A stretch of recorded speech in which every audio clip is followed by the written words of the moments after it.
La sesión se va a desarrollar de la siguiente manera. Primero vamos a tener una exposición del ponente y luego vamos a abrir el turno a preguntas. Contamos hoy con el privilegio de tener a Fernando Paz, que es un historiador, escritor y profesor, experto en historia contemporánea y que también ha escrito muchísimos libros, ha participado en obras colectivas y entre sus obras quiero destacar, primero, Europa bajo los escombros, El fracaso de una utopía y Guerra Civil Española sin complejos. También participa en debates, en varios medios de comunicación y como bien ya nos introdujo Pablo antes, es conocido por participar en algunos programas como lo son Tiempos Modernos, un programa de historia en Intereconomía TV y también La Inmensa Minoría, un espacio de actualidad en El Toro TV. Sin más preámbulos, le cedo la palabra a nuestro ponente. Muchísimas gracias por venir. Bueno, muchísimas gracias, Oriana. Muchísimas gracias a todos los que estáis aquí. Os pido disculpas por el retraso de llegar tarde. En fin. Lo siento, disculpadme, porque me ha superado la situación. Bueno, vamos a hablar hoy de Carrero, que efectivamente es una figura muy importante. Lo fue en su época, luego hubo un tiempo, digamos, inmediatamente después, durante la transición y los primeros años subsiguientes, que otra cosa sería establecer cuando acabó la transición, pero bueno, no es materia hoy de lo que vamos a exponer. Bueno, que se olvidó mucho la figura de Carrero, se olvidó mucho en general el periodo franquista.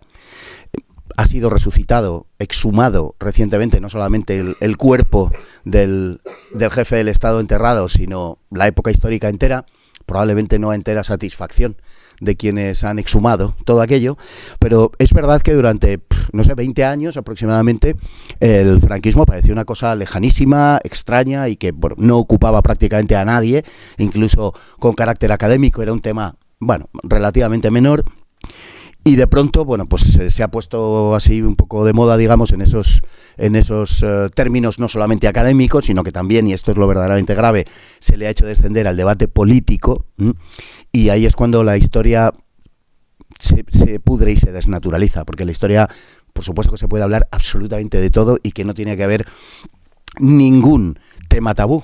Se tiene que poder hablar y discutir de todos los temas, pero no en el terreno político. Y no por intereses políticos, sino por intereses históricos y para buscar la verdad siempre. Entonces Carrero fue un hombre muy, muy, muy importante. Claro, muere asesinado un 20 de diciembre del 73, pero si acaso interesaba algo del franquismo durante toda esa época inmediatamente posterior, era justamente el tardofranquismo y por tanto el periodo inmediatamente posterior a la muerte de Carrero. Con lo cual Carrero era como una especie de referente, sí, que había estado allí y tal, pero no se le daba la importancia que tenía. La tuvo. Y Carrero se le ha definido muchas veces y no sin razón como una especie de alter ego de Franco, ¿vale? Vamos a empezar a dibujar un poco el perfil de quién era Carrero Blanco. Carrero Blanco tuvo las más altas responsabilidades durante el régimen de Franco. Naturalmente siempre Franco era el personaje con mayor poder político, acumulaba todo el poder político en sus manos desde el principio porque el Estado español procedía de uno de los dos bandos de la Guerra Civil. Y en consecuencia, ¿qué había sucedido en la Guerra Civil? Pues que la zona sublevada, posteriormente zona nacional, es una zona que carece de instituciones propias. Es lo que un personaje muy importante también, cuñado de Franco, Serrano Suñer, denominó un Estado campamental. O sea, era algo muy parecido a un campamento militar. Entonces las instituciones, en consecuencia, se tuvieron que ir desarrollando con el paso del tiempo. Probablemente a un ritmo considerablemente lento, pero lo importante no es tanto el juicio o el valor como la exposición sencillamente de cómo fue, ¿no? Y en ese irse haciendo el Estado, pues se recuperó a mucha gente, realmente se utilizó a mucha gente, se empleó a mucha gente, la mayor parte de los cuales no tenían responsabilidades políticas de la época anterior, de la época republicana. Por eso la figura de Carrero es una figura que emerge, digamos, para entendernos en ese contexto. Y es, como decía, aparte de Franco, pues el hombre quizá que fue más poderoso, exceptuando los primeros años, del régimen de Franco. Y como os digo, era como una especie de alter ego, era como un otro Franco. Esa condición de alter ego de Franco es importante porque será una de las razones que, al menos a un nivel discursivo, justifique, entre comillas, explique, en cualquier caso, para ser más neutros, explique la desaparición de Carrero. porque el asesinato de Carrero a veces se ha interpretado o ha querido verse como, cegar la posibilidad, cercenar la posibilidad de que el franquismo se prolongase en el tiempo más allá de la muerte de Franco. Bien, vamos a ir poco a poco con esto. ¿Quién era Carrero? Bueno, Carrero es un marino, hace toda su carrera en la Armada, procede de Escántabro, de Santoña, Santander. Es de familia militar, pero no ligada al mar. Son del ejército de tierra, sus padres, sus abuelos y tal. Y tiene una carrera militar enormemente exitosa.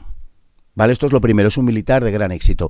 Fijaos que él entra en la academia con 14 años, y pensad que se entraba de 14 a 18, incluso posteriormente, pero entra con 14 años y consigue el número 1. O sea, es muy llamativo. Además de que la Armada Española siempre ha primado, de una forma muy particular, la filiación familiar. Es decir, que siempre se han sucedido los hijos a los padres y a los abuelos, ¿no? O sea, se heredaba un poquito, por decirlo así, ¿no? Bueno, pues Carrero, que tenía efectivamente antecedentes militares, pero no marinos, sin embargo, consigue una plaza como lo que os he dicho, en las condiciones más ventajosas, ¿no? Hará toda su carrera en la Marina, claro, y participará pues en algunas de las principales actuaciones de la Marina Española. Hay que tener en cuenta que cuando Carrero nace en 1904, Carrero entra en 1918 en la Marina. Hacía 20 años que había sucedido el llamado desastre del 98, que había dejado a España prácticamente sin armada, ¿no? Esta es una cuestión muy importante, porque España ha sido un país en el que la Armada, la Marina, el mar, ha desempeñado un papel esencial. España es prácticamente una isla. Y luego traíamos ahí una discusión de fondo sobre si los Pirineos nos unen o nos separan de Europa. Pero es prácticamente una isla, tiene 8.000 kilómetros de costa y a muchos efectos ha sido un país, pues uno de los países más marinos del mundo, más marítimos del mundo, de verdad. La importancia de España a ese efecto es enorme. Es un puente entre el Mediterráneo y el Atlántico, es un puente entre Europa y África, es una encrucijada geográfica y la importancia de las costas es extrema. Bueno, lógicamente es lo que nos ha permitido también tener esa relación con América durante 300 años, que sabéis que había dos Españas, la España americana, la España europea. Bueno, pues la autopista era el océano Atlántico, ¿no? Y España pues siempre ha sido hasta el siglo XIX, hasta la Guerra de Independencia, también Trafalgar, pero sobre todo hasta la Guerra de Independencia, la Marina Española siempre era o la primera o la segunda. En el siglo XVIII la tercera, pero pugnando con la segunda, que era la francesa. Entonces, la importancia del mar en España no se ha subrayado lo suficiente. Quizá también reforzado por el hecho de que, como sabéis seguro, Felipe II es el que define Madrid como capital en 1561 de España, y el hecho de que la capitalidad de España sea tan central, pues también le ha quitado un poco de visibilidad a la condición marítima del país, ¿no? Pensad que todas las capitales de Europa, casi todas, están muy cerquita del mar y además con unas características parecidas. Roma está muy cerca del mar, aunque no esté en el mar, pero está muy cerca y a orillas de un gran río. Está lo suficientemente cerca del mar como para ser casi marítima, pero lo suficientemente lejos como para poder ser avisada cuando llegan los invasores. Lo mismo le pasa un poco a París, lo mismo le pasa a Londres, en fin. Madrid no tiene ni un río decente en las cercanías, ni por supuesto está cerca del mar. Lo más cerca que queda es Valencia, que son 350 kilómetros, o sea que imaginaos, ¿no? Entonces eso ha dimensionado España de una determinada manera. Bueno, Carrero es un hombre con una vocación militar y una vocación marina. Santander, por otro lado, es el puerto de Castilla, no lo olvidemos, siempre, ¿no?, de la Armada castellana. Y estamos ante un gran marino. Participa en los principales acontecimientos, claro, de la historia de España, pero que quiero decir que ya es significativo que entre en 1918 en la Armada. Por ejemplo, Franco, que era 12 años mayor que Carrero, Franco, si no hubiera sido por el 98, hubiera sido marino, probablemente, porque su vocación era la de marino. Pero como no había escuela naval en aquel momento prácticamente a todos los efectos, pues se marchó a la escuela de Toledo. Entonces no existía la Academia General de Zaragoza y se fue a la escuela de Infantería de Toledo, ¿no? Fijaos lo que hubiera cambiado la historia de España si Franco hubiera sido marino. Obviamente los acontecimientos hubieran sucedido igual, pero no hubiera sido el hombre que habría estado al frente, porque no es concebible que lo esté un marino al frente de la España que se levanta en 1936. Entonces el cambio histórico hubiera sido, no sabemos lo que otra persona en aquellas circunstancias hubiera hecho, desde el propio desarrollo de la guerra civil, desde la cuestión estratégico-militar, de la cuestión política o la Segunda Guerra Mundial que tenían enfrente. Pues a lo mejor, en fin, la deriva del país hubiera sido completamente diferente. De un hecho en apariencia, bueno, pues un poco relevante, ¿no? Que un joven de 14 años pues se meta en la Academia Naval o en la Academia de Toledo, ¿no? De Infantería. O sea que estas cosas tienen importancia en la historia, aunque no lo parezca. Bien, Carrero, vamos a resumirlo mucho porque yo creo que un poco el centro de todo lo que vamos a hablar es el asesinato de Carrero, imagino, ¿no? Entonces vamos a presentar un poco a Carrero, decir que estuvo en algunas de las principales operaciones, por ejemplo la de Alhucemas, puede que os suene, ¿no? Supongo que la operación de Alhucemas, que tuvo lugar en septiembre del 25, que se han conmemorado, lo digo un poco en broma, los 100 años este año pasado, digo porque oficialmente el Ministerio de Defensa no ha querido conmemorar nada, y hay que decirlo, para no ofender a Marruecos, ese vecino nuestro del sur que nos trata tan bien, por otro lado, modo irónico, y no hemos celebrado nada con carácter oficial.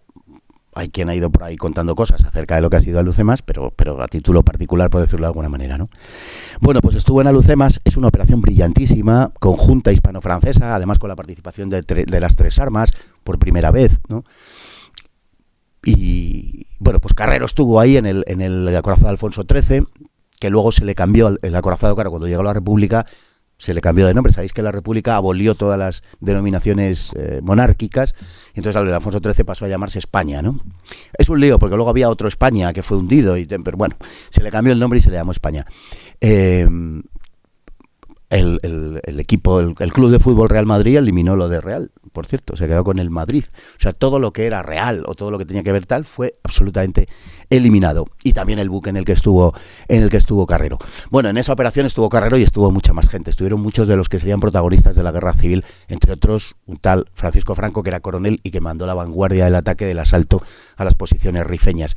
La mandó él personalmente, quiero decir, dirigiéndola en persona, ¿no? Y bueno, muchísimos más protagonistas, pero allí estuvo Carrero. Carrero para entonces ya era un hombre muy distinguido, digamos, a un nivel teórico. Su carrera, como digo, pues fue muy, muy, muy notable. Se le envió luego a Madrid. En Madrid él estuvo al frente daba clases en la escuela naval y tenía un enorme conocimiento sobre todo de la guerra submarina, que es de lo que él era profesor. No tenemos tiempo de hablar del submarino, pero sería interesantísimo. Fue un invento español, el submarino, como sabéis. Narciso Monturiol, Isaac Peral, la calle en la que estamos. Bueno, no estamos. He estado yo que me he tenido que ir allí, pero la conocéis, ¿no?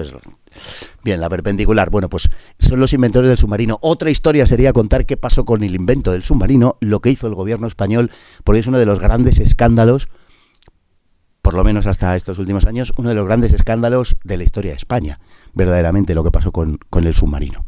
Pero en fin, bueno, pues él era experto en la guerra submarina. Cuando estalla la guerra, Carrero tiene muy clara su inclinación y a quién apoya, y entonces se refugia en dos embajadas, cosa que hizo mucha gente que no era afecta al Partido Popular, al Frente Popular, Frente Popular, y a las organizaciones de izquierda, las milicias, etcétera. Y se refugia en la Embajada de México y en la Embajada de Francia, ¿no? Desde allí pasa a nuestro país vecino, del norte, que también nos quiere mucho, y pasa de ahí a la zona nacional. Hizo toda la guerra, el resto de la guerra en zona nacional, siempre embarcado y trabajando como Estado Mayor. En general, para los que no estáis muy familiarizados con la cuestión militar, digamos, el Estado Mayor es como el cerebro, ¿no? La inteligencia del ejército. No todos los de Estado Mayor a lo mejor pues se corresponden con ese perfil, pero en general el Estado Mayor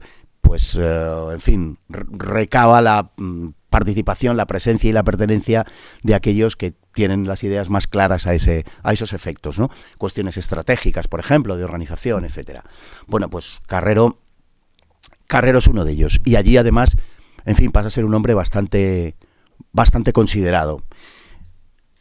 De hecho, lo que he comentado antes de la guerra submarina se produce sabiendo bueno, más o menos la opinión de Carrero políticamente, y sin embargo se dedica a esas cosas y es empleado en la Escuela Naval, como digo, en época de la República. O sea que, en fin, cuando acaba la guerra, Carrero tiene, por razón de que llama la atención, Carrero es puesto bajo el padrinazgo, digamos así, de un personaje que es Pedro Gamero del Castillo, que es un falangista procedente de sectores conservadores, pero bueno, falangista, amigo de Serrano Suñer. Serrano Suñer era el cuñado de Franco, y en los años inmediatamente posteriores a la Guerra Civil, Serrano Suñer es el factotum político de España, o sea, el personaje más importante después de Franco. De hecho, como a Franco sabéis que se le llamaba el generalísimo, ¿no? Tenía el título de generalísimo. A Serrano se le llamaba el cuñadísimo, o sea, reflejando pues esa importancia que tenía Carrero en España. Carrero al final, en septiembre del 42, sale del gobierno de mala manera o de regular manera, bueno, por otras cuestiones, por cuestiones políticas y por cuestiones también de algunos enfrentamientos con Franco. Bien, entonces a partir de ahí, claro, teniendo el padrinazgo de Gamero, que es la mano derecha de Serrano Suñer, pues Carrero empieza a llamar la atención ya, digamos, en lo que son puestos, bueno, pues con un cierto tinte político dentro de su carrera militar. Lo que dispara a Carrero, por resumirlo muy mucho, lo que le hace protagonista a los ojos de Franco es un episodio que sucede en noviembre de 1940. Habría que contar el contexto, pero obviamente no hay tiempo. Estamos en la Segunda Guerra Mundial y es un momento, por resumirlo muy mucho, en el que Alemania está ganando la guerra. Además la está ganando de una manera abrumadora y aplastante. Parece que va a ganar la guerra. Muy poca gente tiene dudas al respecto de eso. Solo queda Gran Bretaña, bueno, solo entre comillas. Gran Bretaña disponía de 500 millones de personas frente a los 80 que tenía Alemania. O sea, quiero decir que lo de solo... Entonces había un chiste en la prensa británica, porque sabéis que luego se ha popularizado la cosa esta de que Churchill resistió solo a la Alemania de Hitler, ¿no? Y en la prensa de la época británica había un chiste que ponía que solos estamos los 500 millones de británicos, ¿no? Pero era una ironía, obviamente, ante una realidad que, hombre, estamos hablando del Imperio Británico, que era la primera potencia del mundo y que solamente Gran Bretaña tenía aproximadamente un 20% más de PIB que Alemania, ¿no? Pero la apariencia es que Alemania está ganando la guerra, desde luego desde el punto de vista militar no cabe ninguna duda. Otra cosa es lo estratégico. Y España, como tantos otros países, pues tiene la duda de qué hace. Porque lógicamente hay una tentación de decir, me pongo del lado del vencedor, vale la pena, ¿no? Si va a ganar Alemania, pues algo obtendré de la victoria, ¿no? Y Franco, como todo el mundo, duda. Mussolini, por ejemplo, también duda, pero Mussolini se precipita y entra en la guerra a favor de Alemania, y eso le acabará costando el régimen y la cabeza. Pero Franco duda, y Franco es muy prudente. Y Franco decide, para empezar, esperar y ver. Ya veremos cómo va la cosa y tal. Bueno, sabéis, me imagino que en el 23 de octubre de 1940 se produce la entrevista de Hendaya. Habéis visto 1000 veces a Hitler dándole la mano a Franco, ahí siguen todavía, porque es la foto que nos llevan poniendo 90 años, 80 y tal. Y bueno, en esa entrevista no sale ningún acuerdo y Franco ha decidido de momento esperar y ver y mantener esa neutralidad que se llama la no beligerancia de España, ¿no? Mantenerla y luego ya veremos qué es lo que pasa. Esto es octubre. Bueno, en noviembre Franco recibía pues informes de todo tipo, del Estado Mayor, fin de consejeros militares, informes económicos, naturalmente, pero en noviembre recibe un informe del mando naval, firmado por quien era el ministro entonces, Salvador Moreno, un informe que ha hecho su mano derecha, que es Luis Carrero Blanco. Y en este informe lo que se viene a decir es un estudio muy aséptico. O sea, no hay simpatías ni por los aliados, ni por los alemanes, ni nada. Es un estudio de las posibilidades de España en la guerra. Y aconseja fervientemente que España mantenga la neutralidad. Franco no decidió, por decirlo así, la neutralidad por ese informe, porque a veces se ha exagerado su importancia. Franco, esa política de esperar y ver, la había decidido antes. Pero que el Ministerio de Marina y una figura tan destacada como el almirante Salvador Moreno y Carrero le digan que efectivamente tiene que aguardar, que no se precipite, etcétera y tal, a él le refuerza mucho. Porque todo ser humano, en fin, tiene sus inseguridades. Y es bueno recabar otras opiniones no solo para que te ratifiquen, sino para que te planteen dudas, como es lógico. En este caso, claro, ratificaban muy fuertemente a Franco. Y sin duda ninguna, el informe Carrero le sirvió para, pues eso, reforzar su propia opinión. O sea, que tuvo una cierta importancia. Pero la tuvo sobre todo de cara a la figura de Carrero. A partir de ahí, Franco ve que Carrero es un personaje con una gran visión, cuando le informa el ministro de que ha sido Carrero el que lo ha hecho, y decide traérselo a su lado. ¿Vale? Y decide, quiero contar con él, porque este tío ve más allá de lo que ve mucha gente. La atmósfera en aquel momento era muy complicada, además de las presiones exteriores, por un lado de los británicos y de los norteamericanos, por otro lado de los alemanes fundamentalmente, en menor medida de los italianos, pero sobre todo de los alemanes, un ambiente de presión tremenda, una España que ha salido de la guerra civil, una España en la cual hay un sector más identificado con la falange que quiere que España entre en la guerra porque cree que Alemania va a ganar la guerra y porque es además la forma de hacer la revolución pendiente, como decían los falangistas.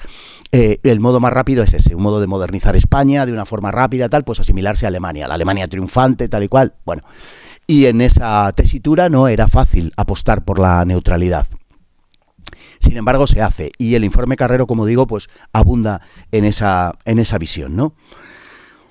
Entonces, el año 41, Franco decide nombrar a Carrero subsecretario de la Presidencia, que es un puesto muy importante, con una gran capacidad, digamos, de decisión. Y es un puesto, además de la decisión política, es un puesto muy influyente en todos los aspectos.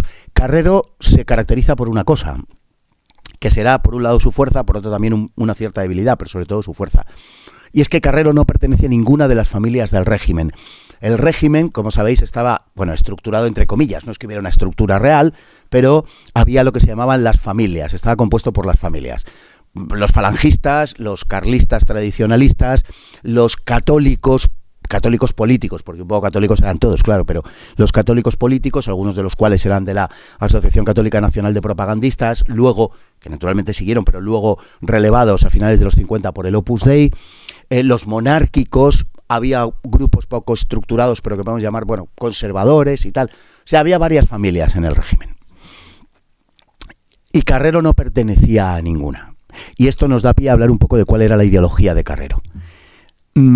Carrero era un hombre que podemos llamar genéricamente de derechas, muy de derechas, si queremos decir así, muy conservador, muy realista, no era un dogmático, no era un hombre ideologizado, aunque sí era un hombre con principios, no es lo mismo. Y tenía pues muy claros una serie de cosas. Entre otras dos, era un ferviente anticomunista y un ferviente enemigo de la masonería. Estas dos cosas para él eran absolutamente innegociables. El comunismo, por obvias razones, digamos, y porque atentaba contra todo, en fin, contra la patria, la religión, en fin, todo lo estimable en términos de valores, y contra la masonería por muchas razones. Primero también por una cuestión de principios, porque la masonería en definitiva tiene un programa de secularización social y por tanto choca con la Iglesia, por lo menos hasta el Vaticano II, y también porque la masonería, una organización que no es una, hay muchas masonerías, pero en fin, no vamos a entrar ahora en eso, en todo caso al servicio de intereses ajenos a España y por tanto ajenos y contrarios en muchos extremos a la soberanía nacional, ¿no? Entonces es lo que decía Franco acerca de la masonería, cuando decía, no, si la masonería es muy patriótica para Inglaterra. Lo malo es que en España también es patriótica para Inglaterra, ¿no? Entonces, claro, se percibía de esa manera y en consecuencia el régimen fue muy beligerante. Además, contra la masonería, digo. Además, a la masonería se le achacaba que toda la política del siglo XIX había estado muy mediatizada por la masonería, lo cual en gran medida es cierto, y por tanto una parte sustancial, en fin, de los problemas que tenía España, del atraso de España, etcétera, en el fondo se le debía a la masonería y, por supuesto, el ataque, digamos, a las esencias de lo español, ¿vale? Que constituye el catolicismo, claro. Entonces él era muy católico, claro, no fue miembro del Opus Dei, pero sí era muy cercano al Opus Dei. Bien, básicamente esas son las características de Carrero. Como militar, además, en general los militares suelen ser, por razón de la naturaleza de su desempeño profesional, suelen ser gente muy recta, para bien y para mal. O sea, esa rectitud a veces pues se traduce en inflexibilidad. Hablo en términos políticos. No suelen ser grandes políticos los militares. Suelen ser gente de principios y gente que actúa pues llevado por determinadas cuestiones que fuera del ámbito militar a lo mejor no son tan importantes. El sentido del honor, el sentido de la obediencia, el sentido de la jerarquía. Bueno, por tanto son ámbitos diferentes. Hoy quizá menos diferenciados de lo que lo eran en el pasado, posiblemente, pero en todo caso responde a lo que es el ethos militar, ¿no? Carrero, en términos generales, recelaba de los falangistas, que eran, en los años en los que él empieza, 1941, pues el sector político más importante, digamos. ¿Por qué? Pues porque entendía que los falangistas, o sea, que lo que proponía la falange era, primero, no abarcaba a toda la España nacional, por decirlo así, aunque ciertamente podíamos pensar que en términos políticos entonces era mayoritaria, y luego porque en la zona nacional había una desconfianza acerca de la falange. Fundamentalmente por razón de las aspiraciones políticas de la falange, ¿no? La falange era, para entendernos, la izquierda del movimiento nacional, era la izquierda de la España nacional. De hecho, entre los nacionales, entre el resto de grupos nacionales, a los falangistas se llamaban nuestros rojos. Pues tenía un programa social o sea, pedía la nacionalización de la banca, pedía la reforma agraria, en fin, apuntaba a la separación Iglesia-Estado, quería la forma de gobierno republicana, la forma de Estado republicana, eran antimonárquicos. En consecuencia, pues eran vistos con bastante recelo por los sectores más conservadores. Y Carrero, sin duda ninguna, pertenecía a esos sectores más conservadores. Era monárquico, y una de las cosas que diremos ahora es que precisamente Carrero es pieza fundamental en la entronización de la monarquía en España, de la figura de Juan Carlos, fue su gran valedor, y por tanto, bueno, pues en cierta manera, y probablemente a su pesar, pero en cuanto a lo que es la estructura del Estado actual, no me refiero al Estado de las autonomías, sino la jerarquía de la monarquía, de la dinastía por encima al frente de la jefatura del Estado, él fue quizá la pieza esencial. O sea que en ese sentido tuvo mucha importancia. Era monárquico, era conservador, era católico, era un hombre, sin embargo, digo sin embargo porque estas condiciones o cualidades, características, se contraponen siempre con una persona modernizante, ¿no? Parece como que sería algo, un tío antiguo, reaccionario, que tal, que no sé qué. Bueno, pues Carrero, como el propio Franco, era muy partidario de la modernización.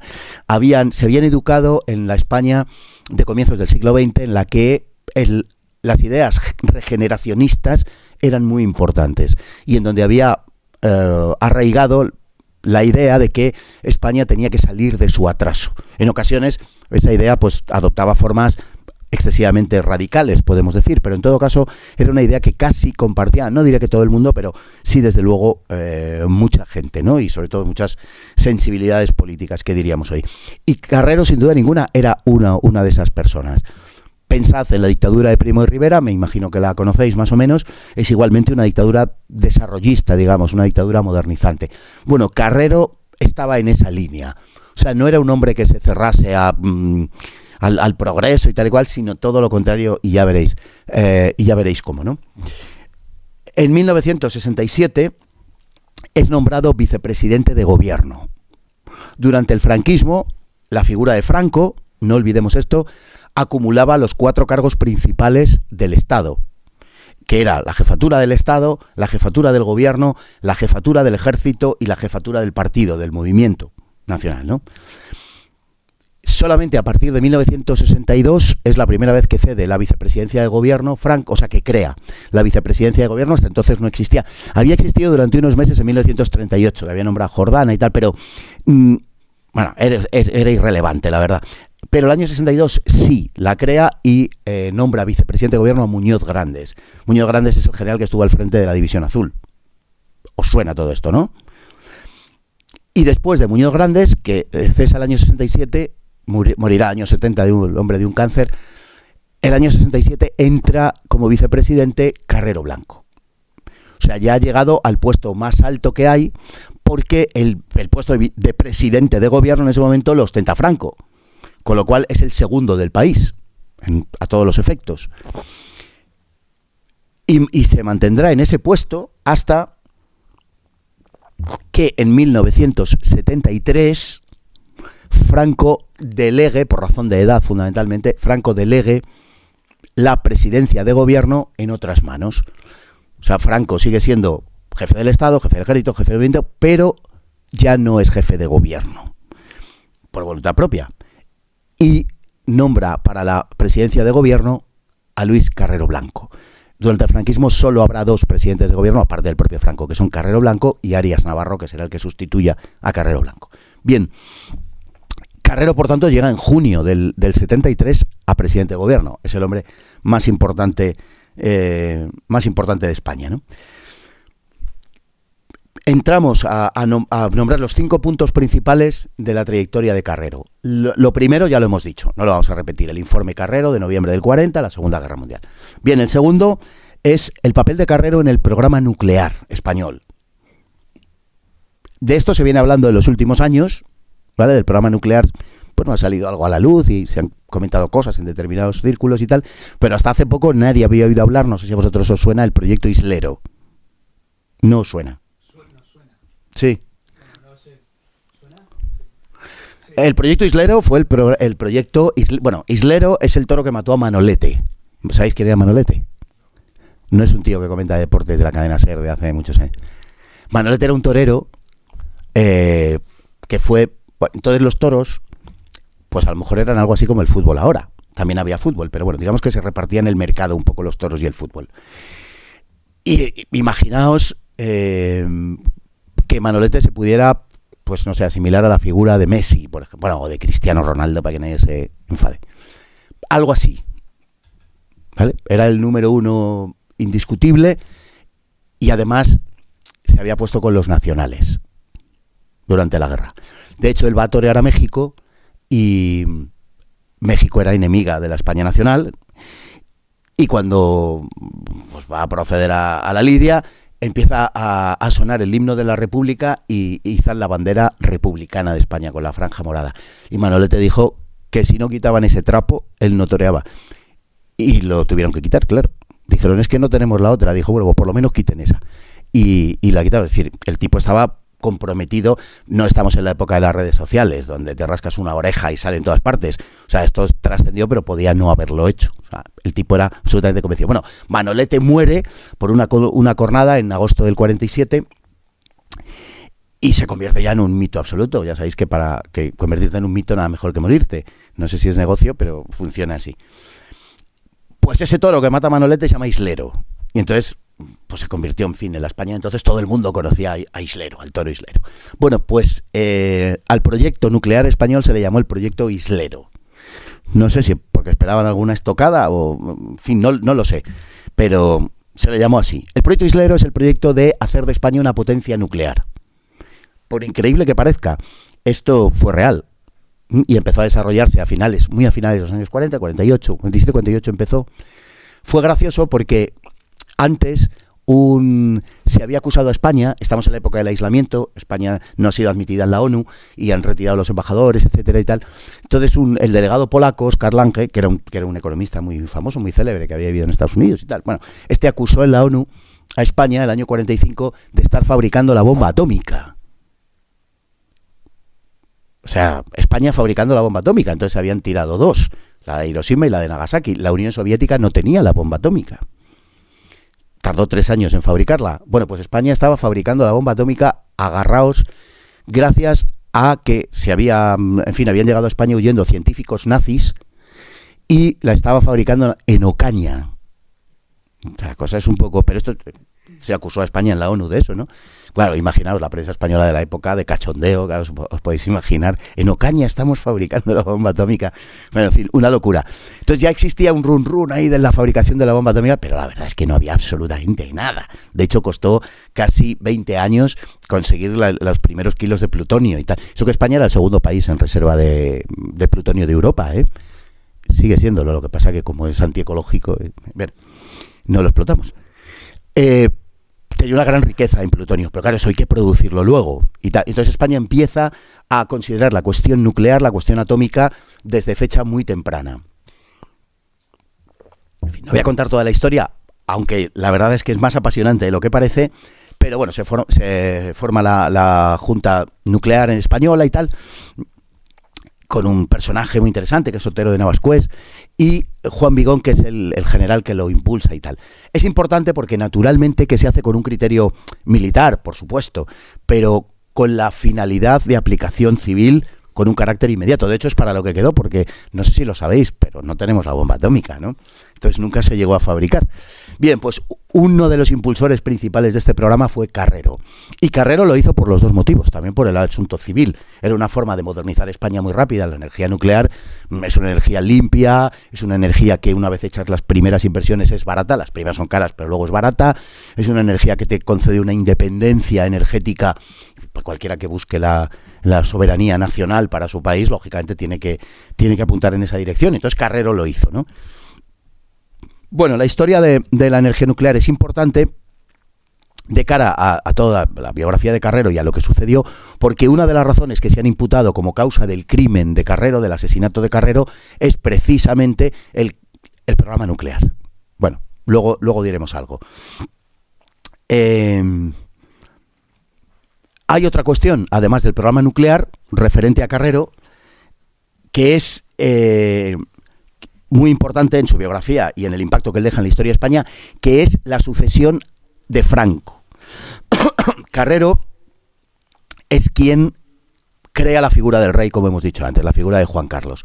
Claro, antes para eso se tuvo que aprobar la ley de sucesión del Estado, la jefatura del Estado, en 1947, que se votó en referéndum, y que fue aprobada de forma absolutamente abrumadoramente mayoritaria por los españoles. Por cierto, por los españoles, quiero decir, que en ese referéndum hubo observadores internacionales, ¿eh? O sea, que esto que dicen, no, claro, el referéndum de Franco, un cachondeo, a ver quién votaba que no. Pues sí, hubo gente que votó que no, en torno a un 10% aproximadamente votaron que no. Por distintas razones, muchos de ellos falangistas, que como he dicho antes no eran monárquicos. Franco hizo trampa un poco ahí, ¿no? Un poco o mucho, porque condicionó la aprobación de la ley a su propia continuidad. Y entonces, como el pueblo español era muy mayoritariamente franquista, pues la gente dijo, venga, sí, voto a Franco, aunque a mí lo del rey no me hace mucha gracia, ¿no? Pero esa fue la realidad. España no era monárquica. España ha sido un país secularmente monárquico, es verdad, un país tan monárquico como católico, eran las dos características de lo español a lo largo de la historia, pero en 1931, como dijo José Antonio, el fundador de la Falange, España dejó de ser monárquica. La monarquía cayó como una cáscara muerta, como un sin sustancia, ¿no? Decía José Antonio, sin que entrara en lucha siquiera un piquete de alabarderos, ¿no? De la Guardia Real. Y es verdad, cayó y a nadie le importó. Y a partir de ahí, ni siquiera, fijaos, los grupos centrales de la derecha española durante la Segunda República se declararon ya monárquicos. Es verdad que hubo algunos partidos que sí, Renovación Española y tal, pero la CEDA, la Acción Popular, el partido principal de la derecha española, se declaró accidentalista en cuanto a las formas de Estado. O sea que la monarquía dejó de contar para los españoles a partir de 1931, como que todo el mundo dijo, bueno, esto ya, vale, que no va a volver, que no tal, ¿no?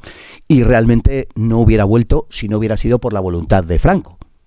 Porque lo que se produce cuando Franco elige a Juan Carlos es una instauración, no una restauración. Si Franco hubiera restaurado la monarquía, Franco hubiera tenido que nombrar a don Juan, porque era el sucesor inmediato, el sucesor en cuanto a la legitimidad dinástica era don Juan, no era Juan Carlos, estaba saltando a don Juan. Incluso más, probablemente ni a don Juan, seguramente no, en puridad a los descendientes de don Jaime, porque don Jaime, el hermano mayor de don Juan, había renunciado a sus derechos, pero no para sus descendientes. Con lo cual a Juan Carlos no le tocaba ni de cerca el asunto. Si Franco elige a Juan Carlos, o si Juan Carlos en definitiva es rey, es por la voluntad de Franco. Le eligió porque le dio la gana, pero no es una restauración en el sentido de un acatamiento de la legitimidad dinástica precedente. No hay tal cosa, ¿vale? ¿Y quién fue actor principal en elegir a Juan Carlos como rey y como sucesor de Franco a título de rey, de acuerdo a la ley de la sucesión del Estado? Carrero. Carrero es quien, de algún modo, adopta a Franco, al rey, al que luego será rey, al príncipe entonces, a Juan Carlos, políticamente, y Carrero es quien emprende a mediados de los 60, 65, 66, lo que se llamó la Operación Príncipe. La Operación Príncipe consistía en que en un pueblo en el que prácticamente no había monárquicos, porque los monárquicos estaban restringidos, digamos, a los círculos más altos del país, a la aristocracia y demás. El pueblo no era monárquico, esa es la realidad. Había que darle popularidad dentro de la población y también dentro de los círculos de poder. Entonces Carrero le va presentando a empresarios, le va presentando a hombres de negocios, le va presentando a gente de la industria editorial, le va presentando a generales, le va introduciendo, ¿no?, en la sociedad española. Y fue una operación exitosa porque logró que prácticamente, sobre todo dentro del movimiento, no hubiera oposición a Juan Carlos. Mayormente se le veía con indiferencia, pero por lo menos no había hostilidad, ¿no? Y esa operación fue de Carrero. En cuarto lugar, el asunto del Sáhara. El asunto del Sáhara es una clave de por qué desaparece Carrero Blanco, de por qué lo asesinan. A ver, muy brevemente, porque el asunto del Sáhara daría... Fijaos que pasado mañana sábado se cumplen 50 años de la última bandera española que se arrió en el Sáhara, el 28 de febrero de 1976. O sea que, casualmente, pues eso, estamos en fecha de conmemoración. Si es que eso se puede conmemorar, pero bueno. Carrero y el Sáhara.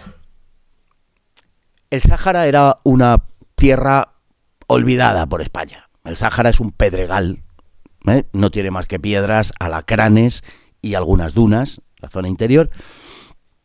No le interesaba mucho a nadie. Le cae a España en el Congreso de Berlín, que seguro que lo habéis estudiado, 1984-85, Bismarck, ¿vale?, donde más o menos lo que viene a suceder es que se reparten en África las potencias con respecto a unas normas, tal. Bueno, a España en África no le toca nada. Le toca un trocito de la selva ecuatorial, que será la Guinea Ecuatorial posterior. Pues sabéis, la parte de Río Muni, la parte de que entonces se llama Fernando Po, hoy se llama Bioko. Bueno, un territorio que tampoco muy interesante para nadie, que no había ocupado Francia. Bueno, y le toca el Pedregal al sur de Marruecos, que es el Sáhara. El Sáhara estaba deshabitado, prácticamente. Son tribus de beduinos que van de un lugar para otro, en fin, sin una personalidad política propia ni nada, ¿no? Porque tienen estructura tribal, o sea, no tienen conciencia nacional. Bueno, a comienzos de los años 70, el Sáhara tiene unas 70.000 personas. 70.000.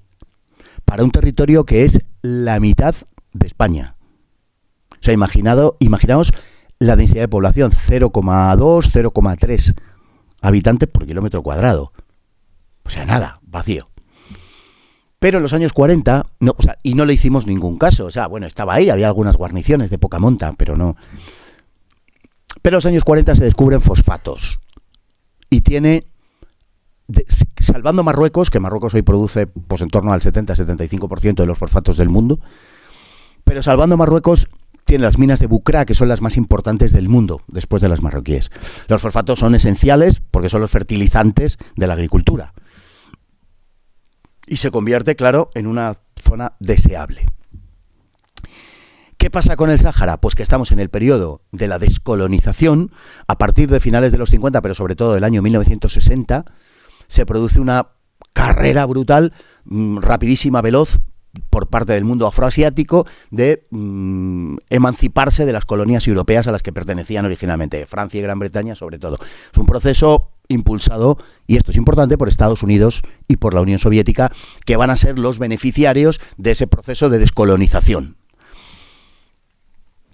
Carrero, que era un hombre implacablemente realista y, como digo, muy pragmático, se da cuenta de lo que va a pasar y dice: vamos a perder el Sáhara. eso es seguro, en el proceso general de descolonización de África, en este caso, el Sáhara se va a convertir en un país independiente.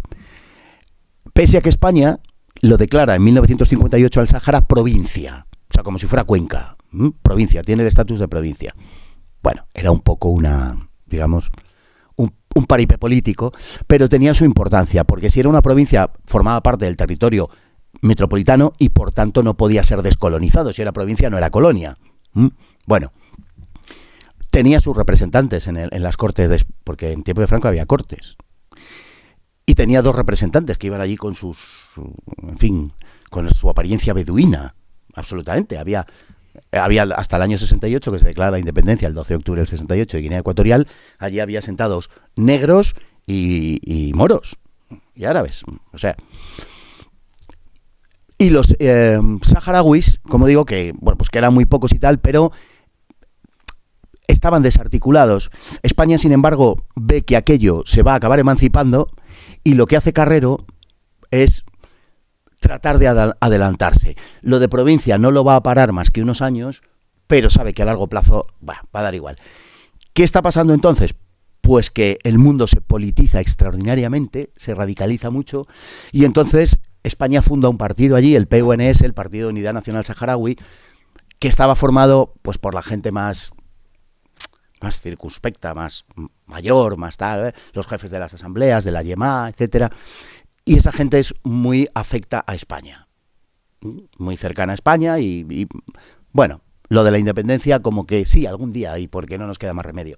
Pero ellos estaban muy contentos de su pasaporte español y de su DNI, esa es la verdad, ¿no? Pero aparece una nueva generación.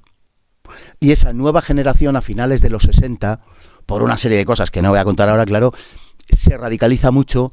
Al lado tenemos Argelia, y Argelia estaba en manos del Frente de Liberación Nacional, que era un grupo panarabista de ideología izquierdista muy cercano a la Unión Soviética, que tenía amistad con la Unión Soviética.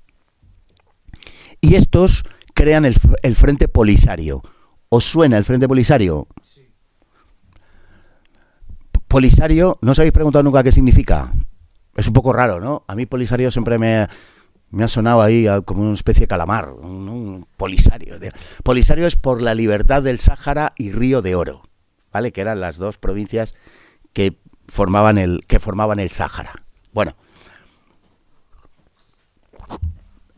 a partir de ahí hay una separación dentro de la sociedad saharaui. Unos son los amigos de España, que son los mayores, y otros son los jóvenes, que son más, porque en aquella época la gente tenía muchos hijos, y son los más radicales y son o forman o son simpatizantes del Frente Polisario.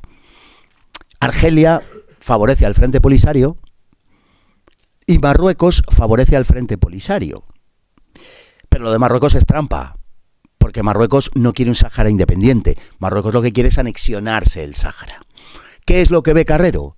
Carrero dice, vale, el Sáhara va a ser independiente, pero nosotros somos los que les vamos a llevar a la independencia. Y por tanto, en cierto modo, va a ser una independencia tutelada, ¿vale?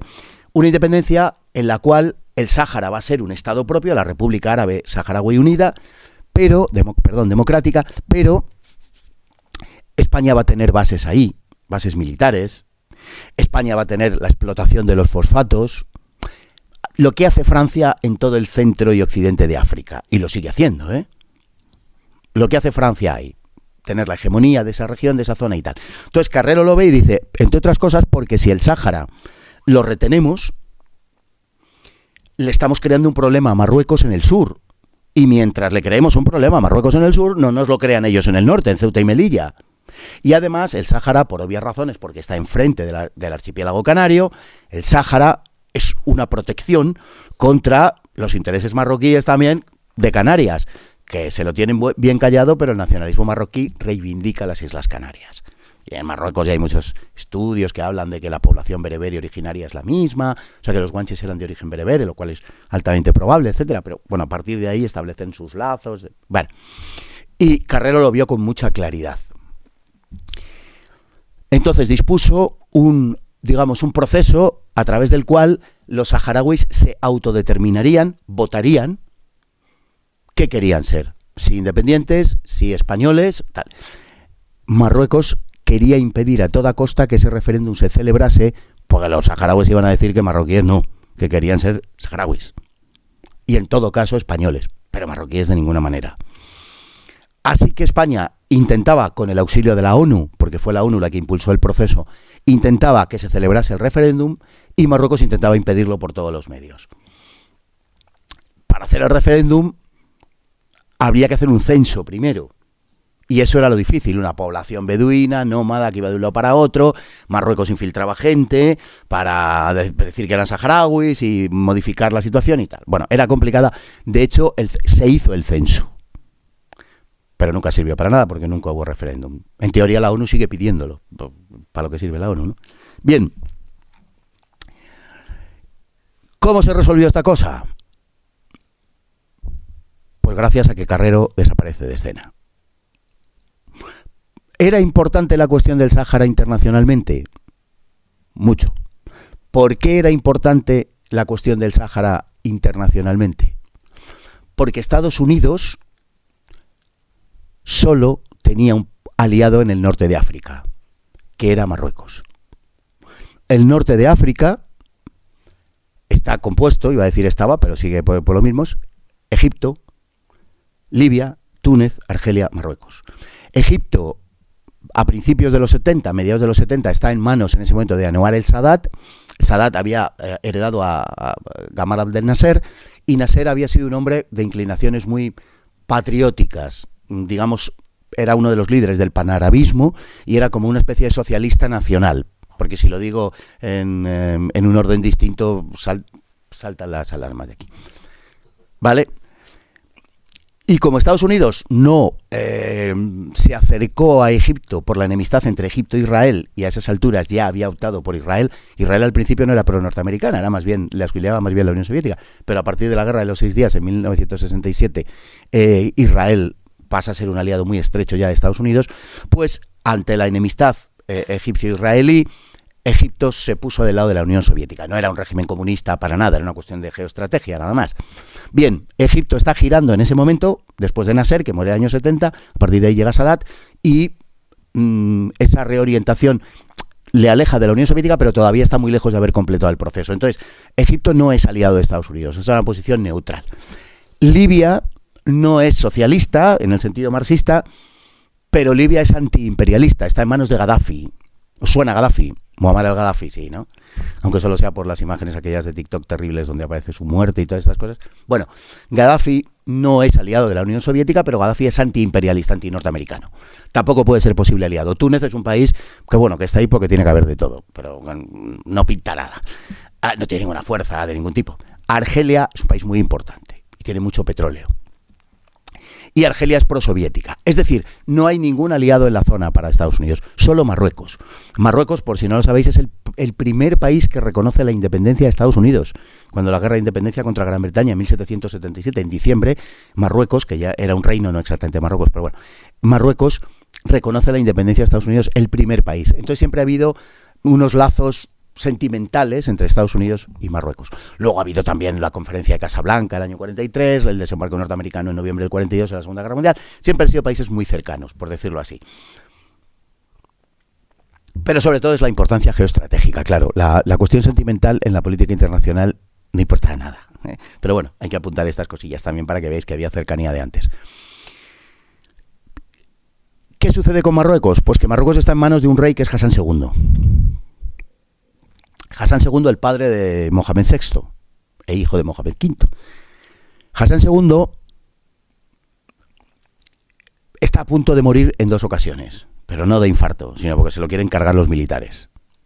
Una vez asaltan su palacio, el Palacio Imperial, donde está el Makhzen, la corte, disparan contra él, que si lo viéramos en una película diríamos, joder, claro, una película, esto ni quien se lo crea. No.